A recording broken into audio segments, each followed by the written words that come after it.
हर हर महादेव दोस्तों। भगवान महादेव का प्रिय मास श्रावण प्रारंभ होने जा रहा है। ये महादेव भगवान का सबसे प्रिय मास है। इस मास में महादेव भगवान की स्तुति, श्रावण के सोमवार के व्रत, उनकी पूजा अर्चना करने से भगवान महादेव अति शीघ्र प्रसन्न होते हैं। तो दोस्तों, हम आज प्रथम अध्याय से निरंतर श्रावण मास के 30 अध्याय का रसपान करेंगे और इस महीने के महामत्य को जानेंगे। तो आइए दोस्तों, आज हम श्रावण मास के प्रथम अध्याय का रसपान करते हैं। शौनक जी ने सूत जी से पूछा, हे महाभाग, आपके मुख से अनेक आख्यान सुने हैं, मुझे तृप्ति नहीं हुई, फिर भी कुछ सुनने की इच्छा बढ़ती है। आपने कार्तिक मास का महामात्य तुला के सूर्य होने पर, माघ मास का महामात्य मकर के सूर्य होने पर और मेष के सूर्य होने पर वैशाख मास का महामात्य कहा। अब आप उस उत्तम मास के महामात्य में कहो जिसके सुनने से मेरी अनंत श्रवण इच्छा है।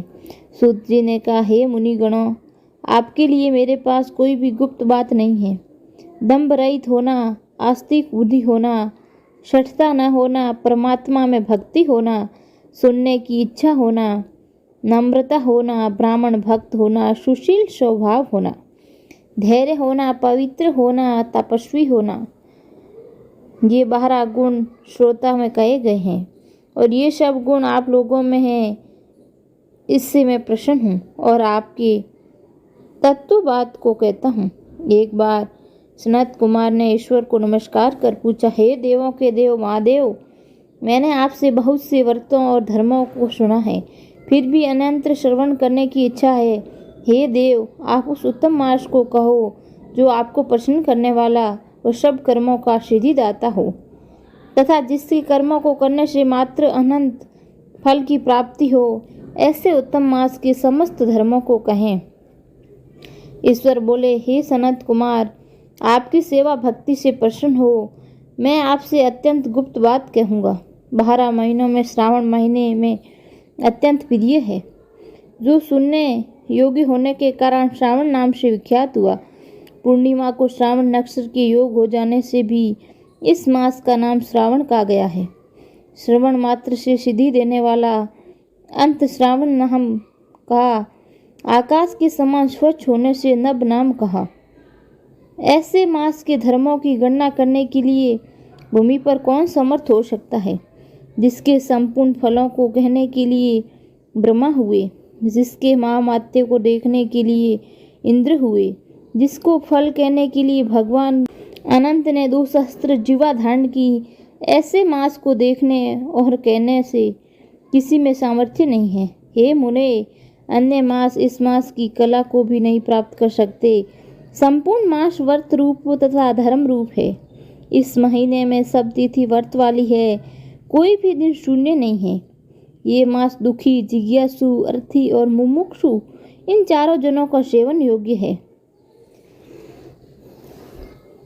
सनत कुमार ने कहा, हे भगवान, आपने जो कहा कि इस मास में कोई भी दिन व्रत शून्य नहीं है और कोई भी तिथि व्रत शून्य नहीं है, उसको आप मुझसे कहें।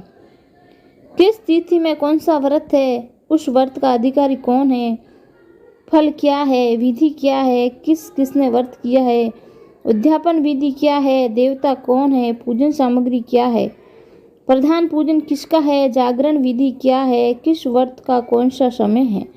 हे प्रभु, ये सब आप मुझसे कहें। श्रावण मास कैसे आपको प्रिय हुआ, किस कारण से पवित्रतम कहा गया है, इस महीने का कौन सा अवतार श्रेष्ठ माना गया है, इसमें कौन से अनुष्ठान करने योग्य है। हे प्रभु, जो कुछ पूछने से रह गया वो सब आप विस्तार से मुझसे कहें, क्योंकि आप सबके आदि देव हैं, कल्याण स्वरूप शिव हैं, पाप नाशक हर हैं। केवल आपके पूजन से ही पंचपात्यन का अर्चन हो जाता है। अंत, हे महादेव, भक्तों के कल्याण आप मेरे ऊपर दया कर इस महामात्य को कहें। धन्यवाद दोस्तों। आगे की कथा अपन अगले अध्याय में जानेंगे। कैसी लगी यह श्रावण मास की महामात्य कथा आप कमेंट बॉक्स में कमेंट करके हमें वीडियो जरूर को एक बताएं। लाइक कर दीजिए। धार्मिक बातचीत यूट्यूब चैनल को सब्सक्राइब करके एक बार कमेंट बॉक्स में लिख दीजिए। जय श्री कृष्ण।